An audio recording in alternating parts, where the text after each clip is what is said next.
சின்ன வயசுலேருந்தே அது ஒரு கனவு. ஏன்னா வீடே இல்லாமலாமும் சில மாதங்கள் இருந்திருக்கோம் நாங்கள். அது அட்ரஸே வந்து வேற ஒருத்தங்க வீட்டில் ஸ்டே பண்ணி படித்தனால அவங்க வீட்டு அட்ரஸ் போட்டு ஐடி கார்டு வாங்கின கதையெல்லாம் இருக்குது. ஏன்னா நம்ம வீடுன்னு ஒரு அட்ரஸே இருக்காது, அந்த மாதிரிலாம் இருந்திருக்கு.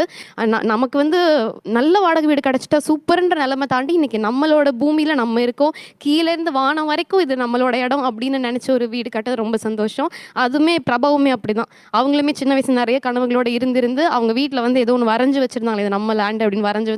அந்த வரைஞ்சி வச்ச பேப்பர் அடிக்கடி பார்த்து நம்ம இங்கே போயிடுவோம்ல நினச்சி அது கைவிட்டு போயிடுச்சு அவங்களுக்கும் அது ட்ரீமு. ஸோ 2 பேருமே சேர்ந்து சிறுக சிறுக சேர்த்து அதுக்காக நிறைய கஷ்டங்கள் பட்டு அதுக்காக நிறைய விமர்சனங்களையும் தாண்டி பரவாயில்ல நம்ம ஜெயிக்கிறோன்னு ஃபேஸ் பண்ணி கடைசியாக ஜெயிச்சு இன்னைக்கு நின்று இருக்கோம்.